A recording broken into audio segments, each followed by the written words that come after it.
Assalomu alaykum. Bugungi videomizda haftalik tahlil bo'ladi. Sizlarga shu haftaga bozorga bo'lgan qarashim bilan bo'lishaman. Bugun xudo xolisa 19-may. Kundalik tahlilni dushanba kuni olganman. Ozgina narxi yurishini o'ziga qo'yib berishga qaror qilib, sizlarga yo'nalishni ko'rsataman, ya'ni bu haftaga o'zimni ko'ryapman deb. Hop, yangiliklar bo'yicha bizda dushanba, seshanba kuni bozorda deyarli news yo'q. Chorshanba, payshanba, juma kunlari bo'lsa bizda bir qancha yangiliklar bor. Bu bozorni sal bo'lsa ham harakatlanishiga olib keladi. Endi TradingView'da ko'rganimizda texnik tahlil orqali dollar indeksidan boshlaymiz. Dollar indeksida bir oylik time frame'da men deyarli hech nima ko'rmayapman. Shuning uchun haftalik time frame'ga o'taman. Haftalik time frame'da esa weekly, ya'ni haftalik fair value gap bizni qarshi olyapti va bizda eng yaqin sell side mavjud. Shu haftalik fair value gap narxi sell side'ga tushirib olishini kutyapman. Agar mana bu volume imbalans narxi tepaga jo'nata olmasa degan ideyam bor. Kullida bo'lsa, kullida ham sell side juda ham chiroyli turibdi va narx mana bu bearish order blokdan yaxshi reaksiya olganiga guvoh bo'lishimiz mumkin. Va bizda eng yaqin PDR, ya'ni mana bu bearish order blok mavjud. Shu order blokdan narxi men pastga haydab ko'rmoqchiman. Dollar indeksda shu shaklda. Endi premium discount bo'yicha ham tortadigan bo'lsak, narximizni bu, ya'ni bearish order blokimizni premiumda. Shuning uchun qo'rqmasdan bemalol ishlayversak bo'ladi degan umiddaman. Okey, endi shuni korrelyatsiyasida yevroni va funtni ko'ramiz. Albatta bu dollar indeksi, dollar indeksida qilgan tahlilimizni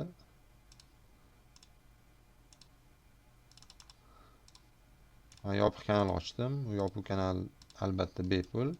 U yoqqa kirib turib nimalar olsangiz bo'ladi degan savolga hozir javob beraman. Mana bu yerda nima bor?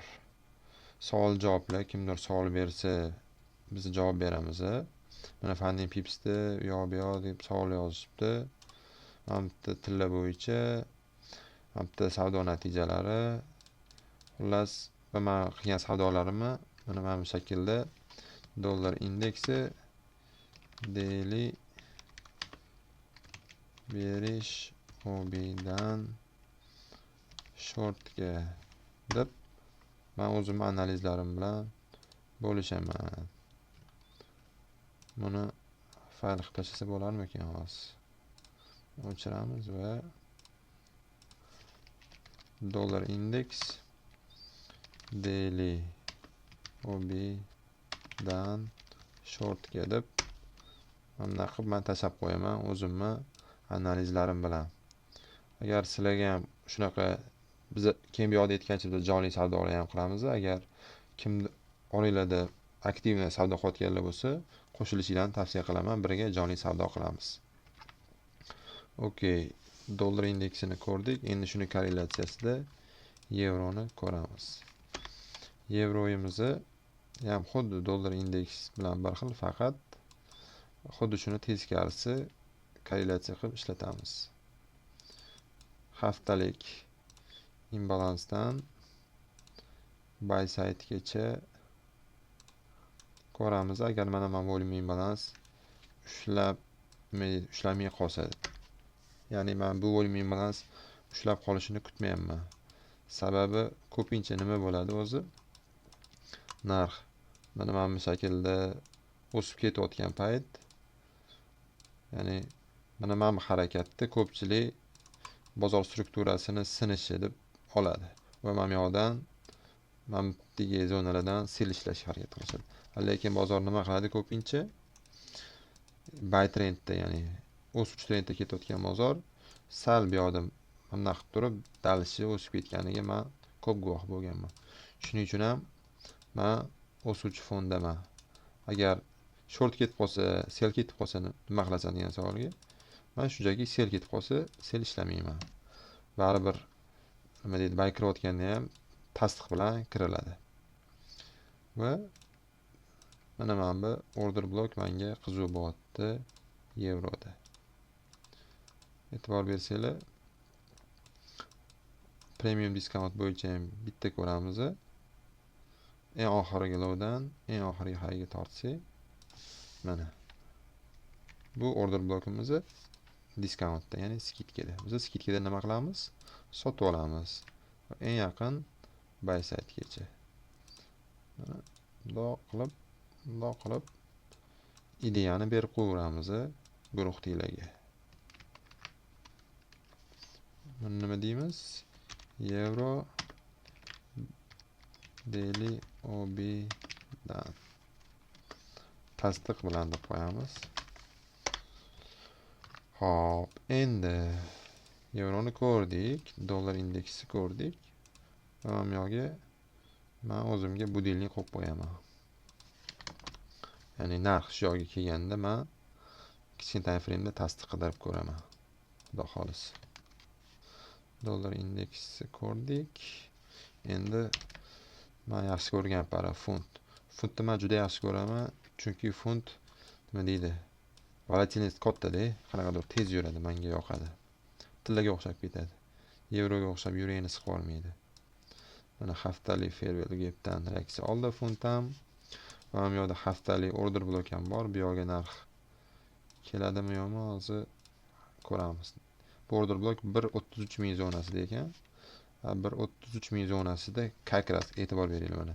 Mana order blok haftalik 1.33 ming zonasida. Xuddi 1.33 ming zonasida bizda nima bor? Daily order blok bor. Bu juda ham kuchli PDR hisoblanadi. Sababi bu yoqda weekly OB, ya'ni haftalik OB tarjima qilib qo'yaman sizlarga. Bilan daily OB, ya'ni kunlik order blok bitta joyda kelyapti. Bu juda ham kuchli PDR hisoblanadi. PDR degani bizga bu qiziq zona. Bu yoqda ham endi bitta premium discount tortib ko'ramiz. Eng oxirgi lowdan eng nima deydi, eng yaqin highga. Ya'ni mana bu high eng yaqini. Agar mana bu tasdiqlansa, unga tortamiz. Bundoq tortsa ham bo'ladi. Tak mana ham xato emas. Okey, mana bu order blok albatta discountda. Sal xunroq chiqib qoldi. Mana.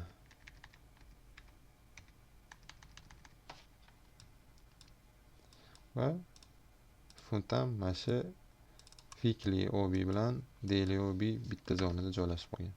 Buni endi nima qilamiz? Shunchaki daily o'zligini chizamiz. Okey. Mana buy side yechibdimi? Yechibdi. Mayli. Okey, funtni ham tashiymiz. JPP USD daily OB dan tasdiq bilan. Sizlar ham qo'shilib olsanglar, nima deydi? Birga savdo qilamiz, xudo xolis. Tilla. Hammani yaxshi ko'rgan tillasi. Tillada yana shu ko'rsatgan haftalik imbalansimiz. Haftalik imbalansdan keyin bizda dailyda nima bor? Dailyda eng yaqin high bizda buy side va mana bu bo'lsa all time high. Men all time high kutyapman goldda. Va mana bu yoqdagi PDR'larni ham ko'rsanglar bo'ladi. U order block fairwellga chizib o'tirmayman. Endi bu yerda men nima kutyapman? Bitta premium discount tortsa, okey, discountdamiz va narxga men ozgina narxning yurishiga qo'yib bermoqchiman. Narx ozgina yurgandan keyin mana bu bizda order blok bo'lib shakllanib qolsa,